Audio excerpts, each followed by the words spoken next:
મગફળી જે વાવતા હતા એના કરતા પ્લોટિંગ કર્યું તો તમને વધારાનો શું ફાયદો થયો? એક વધારાનો એમ માનો કે હું પહેલા જે ઉત્પાદન કરતો હતો એ વીઘે ખાંડી થતું હતું, અત્યારે 1.5 ખાંડી, એટલે વીઘે 10 મણનો જે વધારો મળ્યો એ મને વધારાનો છે.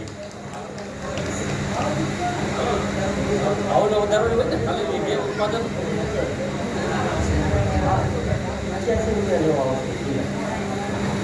ભાવનો વધારો જે છે આ લોકો સરેરાશ 88 રૂપિયાનો જે રહેશે એ લોકો આપવાના છે.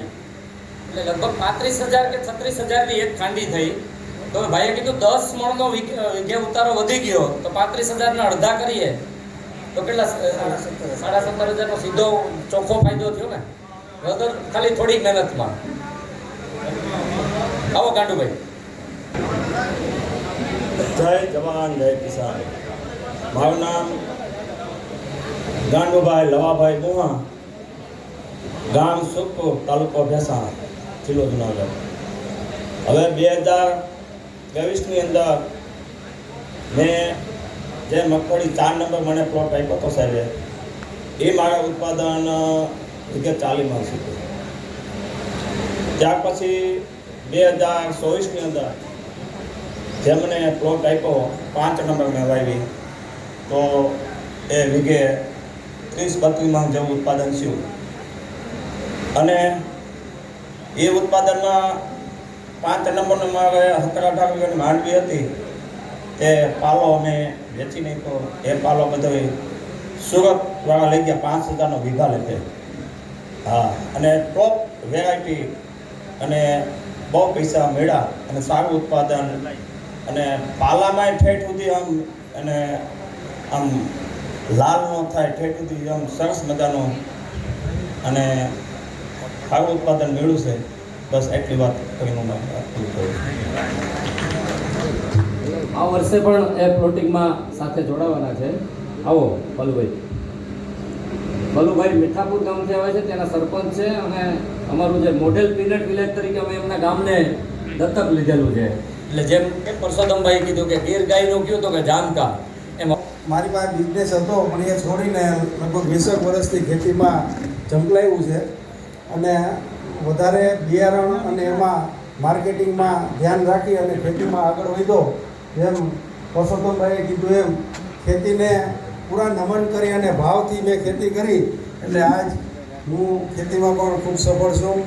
મગફળી વાવી છે તો એનો પ્રભાવ કેટલો છે એ પણ તમને ખ્યાલ આવી જશે કે ગિરનાર જાગ મગફળી શું છે.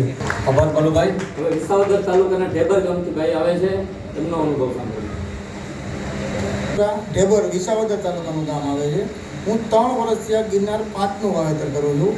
અને દર વખતે 22, પહેલા વર્ષે 22 મણ, બીજા વર્ષે 25 મણ અને ગઈ સાલ અમારે 35 મણનું વીઘે ઉત્પાદન આવેલું છે. વેરાયટી સારી છે, વાયવા જેવી છે, વેલ્યુએટેશન કર્યા જેવી વેરાયટી છે. તેલમાં પણ ટકાવારી સારી છે. અમે 3 વર્ષથી એનું તેલ પણ ખાઈએ છીએ ઘરે. એટલે સારામાં સારી વેરાયટી છે, વાવો અને વાયવા જેવી છે. બીજું, ભાવતાની દ્રષ્ટિએ માર્કેટમાં 1,500-2,000 રૂપિયા જેવું આપણી પાસે ગ્રાહક મળે એ પ્રમાણે માર્કેટ બીજી મગફળી કરતાં એનું વધારે ભાવ આવે. એટલે વાયવા જેવી છે, ભાવ અપનાવો વસ્તુ. આવો બિલખાથી પ્રવીણભાઈ છે. ગૌ માત કી જય.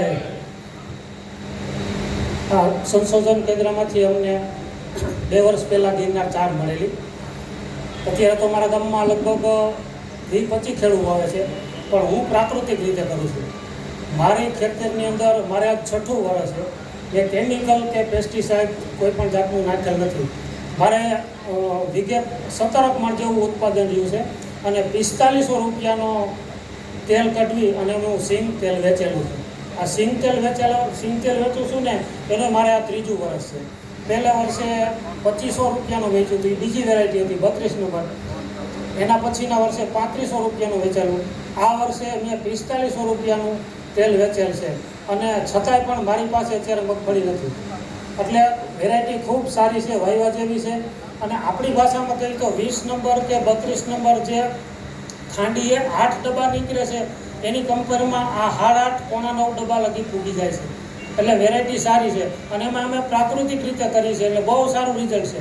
ચારો પણ ગાયું હોંશે ખાય છે. અસ્તુ ભારત માતા કી જય.